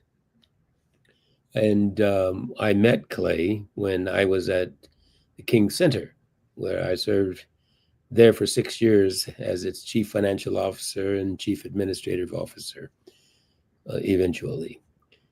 But Clay and I organized this program at this Freeman Spogli Institute at Stanford, where we taught, researched, and wrote about King's ideas of nonviolent social change and social movement, and of course, the World House. I launched the program from Stanford as this international NGO. And what do? The World House Project is a gathering of individuals, groups, organizations who subscribe to King's call for living in this world house as brothers and sisters, and doing those things that create this idea of a safe place, of a place where we can all live together in peace. And so it's a gathering of activists, of academics, scholars, elected officials who do several things. There are three fundamental program pillars of the World House. First is the global network, the World House Global Network, which is a global, as the name suggests, network of these individuals, groups, and organizations who come together in working groups all around the globe to work on projects that help to realize in their communities the World House, and then connecting the dots of these groups into one global network. Then there's the World House Institutes of Research, Education, and Social Action, where we research, educate on, and provide social action toward addressing the challenges and opportunities that militate or fight against peace. And then the third pillar is the World House Forum, which is a biannual gathering. If you think about Davos and the World Economic Forum, it's a gathering every other year of these groups of this network who come and meet in plenary session to discuss world challenges and opportunities.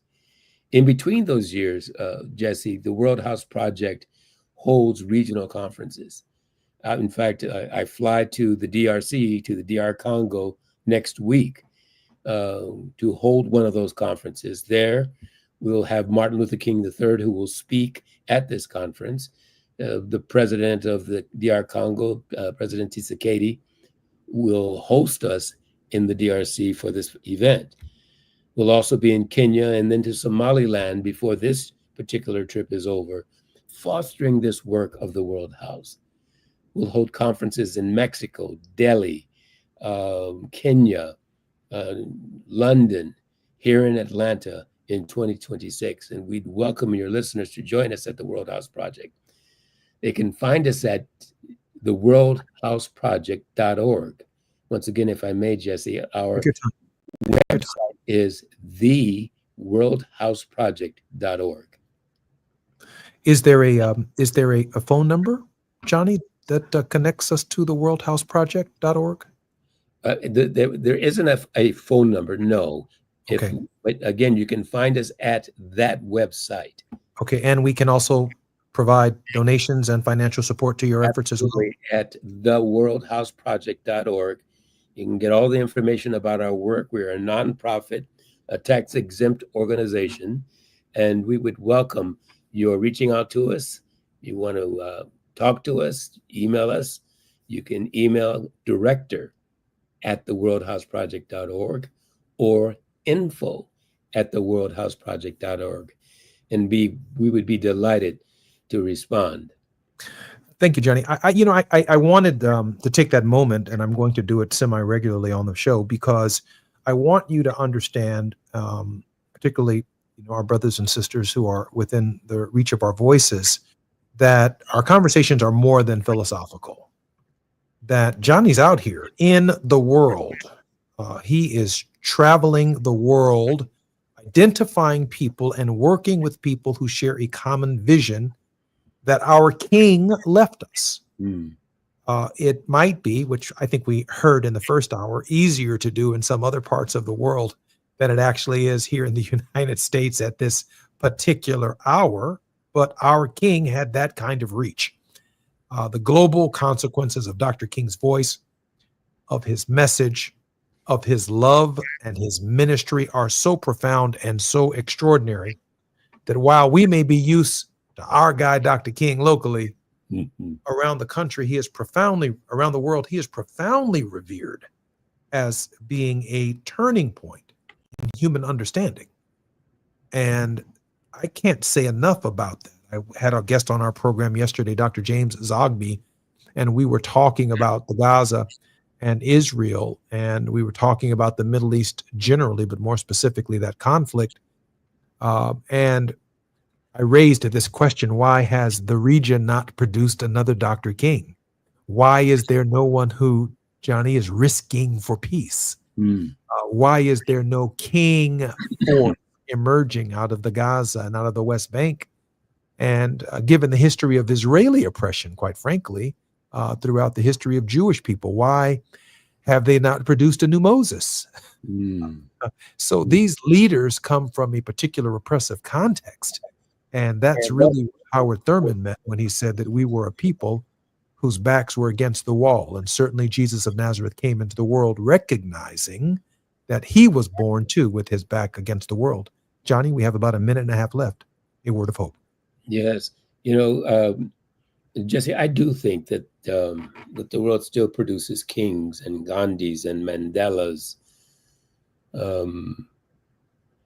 They produce Coretta Scott Kings still. Yes. And I think that the spirit of those individuals can be found in the work of so many young who are finding their way, and who, as John Lewis said, who are getting in the way, getting into trouble. I think the diffusion of communications is part of the problem, that we don't focus singularly in the way that technologies caused us to do in our past. It's Thought-Provoking Thursdays with Johnny Mack on the Jesse Jackson Jr. Show. Until next time, thank you, Johnny Mack, for spending this day with us. Thank you, Jesse. God bless you all. KBLA Talk 1580. KBLA 1580 Santa Monica. I'm Amber Payton with BIN News Now. Illinois Governor J.B. Pritzker